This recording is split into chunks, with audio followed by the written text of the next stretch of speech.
Hi hello ನಮಸ್ತೆ welcome to Ashwini channel. ನಾನಿವತ್ತು ಮಾಡ್ತಾಯಿದ್ದೀನಿ ನಾರ್ತ್ ಕರ್ನಾಟಕ ಸ್ಪೆಷಲ್ಲು ಕಾಯಿ ಕಡುಬು. ಇದು ಒಂದು ಸಾಂಪ್ರದಾಯಿಕ ಮತ್ತು ಹಳೆ ಕಾಲದ ರೆಸಿಪಿ. ತುಂಬ ಟೇಸ್ಟಿಯಾಗಿ ಆಗುತ್ತೆ. ಶ್ರಾವಣ ಮಾಸದಲ್ಲಿ ಅಂತೂ ತುಂಬ ಮಾಡ್ಕೊಂಡು ತಿಂತಾ ಇರ್ತೀವಿ ನಾವು. ನಾಗರ ಪಂಚಮಿಯಲ್ಲಿ ಯಾವಾಗೂ ಕೂಡ ನಾವು ಬೇಯಿಸಿದ ಕಡುಬನ್ನೇ ಮಾಡ್ತೀವಿ. ಈಗ ಮಕ್ಕಳಿಗೆ ರಜೆ ಇದೆ ಅಲ್ವಾ, ಈ ರೀತಿ ನಾವು ಸ್ವೀಟ್ ಎಲ್ಲ ಮಾಡಿ ಕೊಡ್ತು ಅಂದರೆ ಮಕ್ಕಳು ಖುಷಿಯಾಗಿ ತಿಂತಾರೆ. ಮತ್ತು ಹೆಲ್ದಿ ಕೂಡ. ಕಾಯಿ ಮತ್ತು ಬೆಲ್ಲ ತಿನ್ನೋದ್ರಿಂದ ನಮಗೆ ಲಾಭದಾಯಕನೇ ಇದೆ. ನಮ್ಮ ಪೂರ್ವಜರು ಎಲ್ಲ ಈ ರೀತಿ ಮನೆಯಲ್ಲೇ ರುಚಿ ಅಡುಗೆ ಮಾಡಿಕೊಂಡು ತಿಂತಾಯಿದ್ರು. ಇವಾಗಿಂದೆಲ್ಲ ಟ್ರೆಂಡ್ ಏನಾಗಿದೆ, ಹೊರಗಡೆ ಹೋಗಿ ತಿನ್ನೋದು, ಹೊಟ್ಟೆ ಹಾಳು ಮಾಡ್ಕೊಳ್ಳೋದು, ಬೊಜ್ಜು ತರಿಸ್ಕೊಳ್ಳೋದು. ಇದಕ್ಕೆ ಬೇಕಾಗುವಂಥ ಸಾಮಗ್ರಿ ನಾನು ಗೋಧಿ ಹಿಟ್ಟಲ್ಲಿ ಮಾಡ್ತಾಯಿದ್ದೀನಿ. ಗೋಧಿ ಹಿಟ್ಟು ನಾನು 2 ತೆಂಗಿನಕಾಯಿ ತಗೊಂಡು ಅದನ್ನು ತುರಿದ್ಬಿಟ್ಟು ಇಟ್ಕೊಂಡಿದ್ದೀನಿ. ಬೆಲ್ಲ, ಸೋಂಪು ಪೌಡರು, ಒಣಶುಂಠಿ ಪೌಡರು, ಹುರಿದಿರುವಂಥ ಎಳ್ಳು ಮತ್ತು ಗಸಗಸೆ.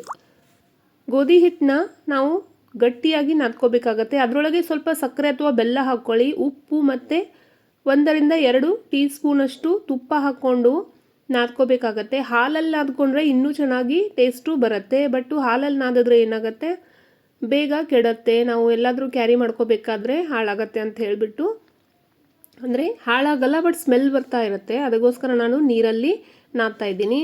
ನಮ್ಮಮ್ಮ ಎಲ್ಲ ಹಾಲಲ್ಲಿ ನಾದ್ತಾಯಿದ್ರು. ತುಂಬ ಗಟ್ಟಿಯಾಗಿ ನಾದಬೇಕು. ಆದಷ್ಟು ಗಟ್ಟಿ ಇದ್ರೇ ಕಡುಬು ಮುರುಗಿ ಹಾಕಲಿಕ್ಕೆ ಚೆನ್ನಾಗಿ ಬರುತ್ತೆ.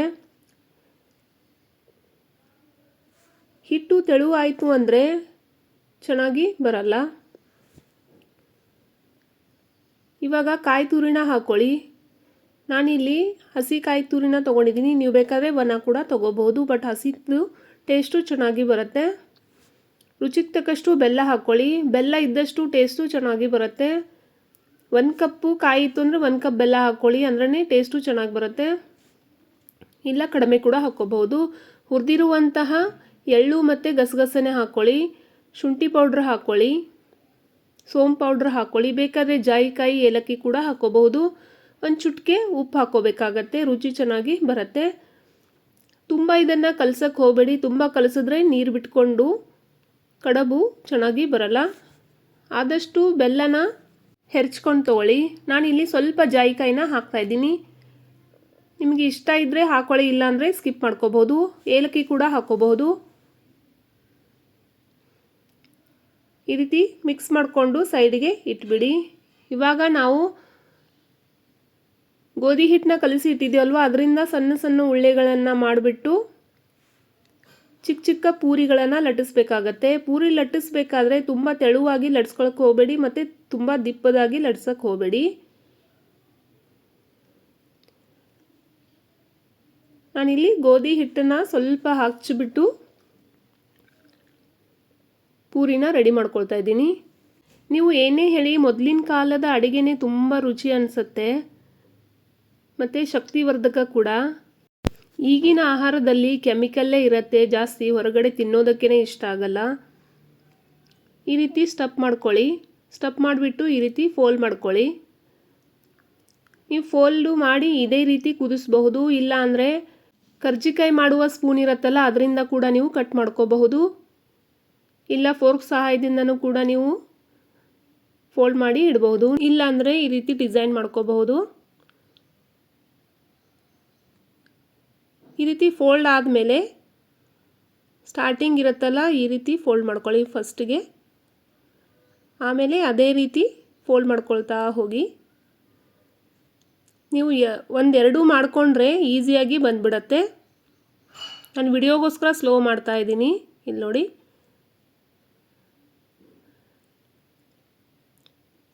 ನಮ್ಮಮ್ಮ ಎಲ್ಲ ತುಂಬ ಚೆನ್ನಾಗಿ ಮುರಿತಾಯಿದ್ರು. ನನಗೆ ಅಷ್ಟೊಂದು ಡಿಸೈನ್ ಬರಲ್ಲ, ಆದರೂ ಟ್ರೈ ಮಾಡ್ತಾ ಇರ್ತೀನಿ. ನನ್ನ ತಂಗಿ ಕೂಡ ತುಂಬ ಚೆನ್ನಾಗಿ ಶೇಪ್ ಕೊಡ್ತಾಳೆ.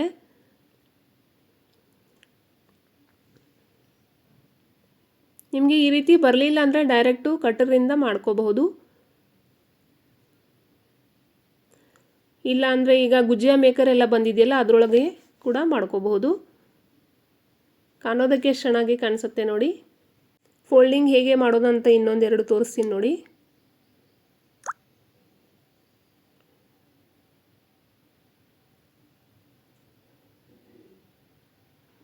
ಸ್ಟಫಿಂಗ್ ಮಾಡಬೇಕಾದ್ರೆ ಕೈಗೆ ಅಂಟ್ಕೊಳ್ತಾ ಇರುತ್ತಲ್ವ, ಆವಾಗ ಸ್ವಲ್ಪ ಒಣ ಹಿಟ್ಟು ಹಚ್ಕೊಂಡ್ಬಿಟ್ಟು ಈ ರೀತಿ ಪ್ರೆಸ್ ಮಾಡ್ಕೊಳ್ಳಿ, ಅಂದರೆ ಕೈಗೆ ಅಂಟ್ಕೊಳ್ಳಲ್ಲ.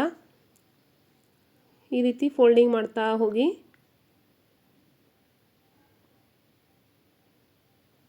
ಎಕ್ಸ್ಟ್ರಾ ಆದಿದ್ದು ಹಿಟ್ಟನ್ನ ನಾನು ತೆಗೆದು ಹಾಕಿದ್ದೀನಿ, ನೀವು ಬೇಕಾದರೆ ಹಾಗೆ ಬಿಡ್ಬೋದು.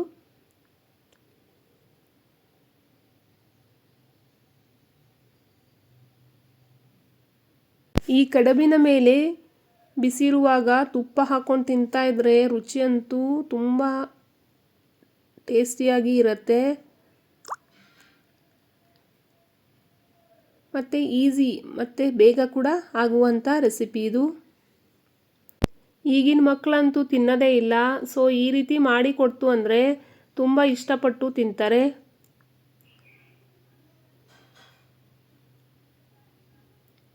ನೀವು ಬೇಕಾದ್ರೆ ಇದರೊಳಗೆ ಹೂರ್ಣದ ಕಡುಬು ಕೂಡ ಮಾಡ್ಕೋಬೋದು, ಅದು ಕೂಡ ಮಾಡ್ಕೋತಾರೆ. ಈ ರೀತಿ ಹೋಲಿರುವಂಥ ಒಂದು ಜರಡಿ ತೊಗೊಳ್ಳಿ. ನಾವು ಸ್ಟೀಮ್ ಮಾಡ್ತೀವಲ್ವ ಮೋದಕ ಅಥವಾ ಕಡುಬು, ಇಡ್ಲಿ ಪಾತ್ರೆಯಲ್ಲಿ ಬಂದಿತ್ತು, ಅದರೊಳಗೆ ತೊಗೊಳ್ತಾ ಇದ್ದೀನಿ. ನೀವು ಬೇಕಾದರೆ ಬೇರೆ ಜರಡಿ ತೊಗೋಬಹುದು.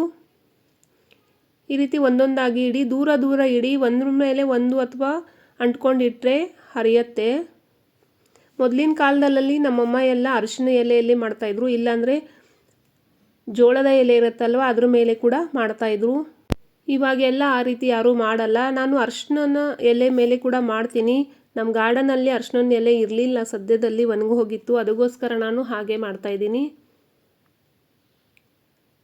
ನಾವು 5ರಿಂದ 7 ನಿಮಿಷದವರೆಗೆ ಮೀಡಿಯಮ್ ಟು ಹೈ ಫ್ಲೇಮಲ್ಲಿ ಬೇಯಿಸ್ಕೋಬೇಕಾಗತ್ತೆ. ತುಂಬಾ ಬೇಯಿಸಬಾರ್ದು, ರಬ್ಬರ್ ಥರ ಆಗಿಬಿಡತ್ತೆ. ಅವಾಗವಾಗ ನೋಡ್ತಾ ಇರಿ. ಇಲ್ಲಿ ನೋಡಿ ಎಷ್ಟು ಚೆನ್ನಾಗಿ ಉಬ್ಕೊಂಡಿದೆ.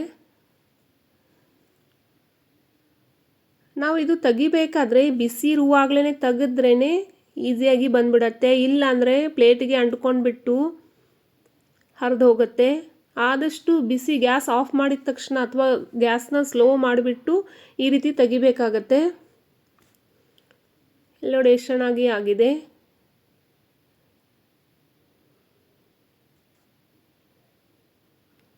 ನಾವು ವೀಕ್ಲಿ ಒನ್ಸ್ ಆರ್ ಟ್ವೈಸ್ ಈ ರೀತಿ ಮಾಡ್ತಾನೇ ಇರ್ತೀವಿ. ನಮ್ಮ ಮನೆಯಲ್ಲಿ ಎಲ್ರಿಗೂ ಇಷ್ಟ ಆಗುತ್ತೆ.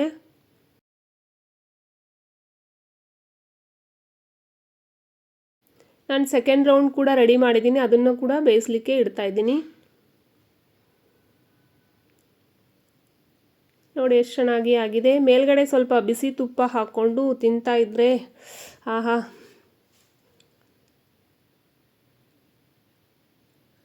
ನೋಡಿ ನಾನು ಬಿಸಿ ತುಪ್ಪ ಹಾಕ್ತಾಯಿದ್ದೀನಿ. ರುಚಿ ರುಚಿ ಅಡುಗೆ ಮಾಡ್ತಾಯಿರಿ, ತಿಂತಾಯಿರಿ, ತಿನ್ನಿಸ್ತಾಯಿರಿ, ಹೆಲ್ದಿಯಾಗಿರಿ. ನನ್ನ ಯೂಟ್ಯೂಬ್ ಚಾನಲ್ನ ಸಬ್ಸ್ಕ್ರೈಬ್ ಮಾಡಿಲ್ಲ ಅಂದರೆ ಸಬ್ಸ್ಕ್ರೈಬ್ ಮಾಡ್ಕೊಳ್ಳಿ, ಬೆಲ್ ಬಟನ್ನ ಪ್ರೆಸ್ ಮಾಡ್ಕೊಳ್ಳಿ. ಇದೇ ರೀತಿ ಹೊಸ ಹೊಸ ವಿಡಿಯೋ ಎಲ್ಲ ನೀವು ವೀಕ್ಷಿಸಬಹುದು. ನೀವು ಮನೆಯಲ್ಲಿ ಟ್ರೈ ಮಾಡಿ ನೋಡಿ, ಹೇಗಾಗಿದೆ ಅಂತ ಹೇಳಿ. ಏನಾದರೂ ಕ್ವಶನ್ಸ್ ಇದ್ದರೆ ಕಮೆಂಟ್ ಮೂಲಕ ನೀವು ಕೇಳಬಹುದು. Thanks for watching my video.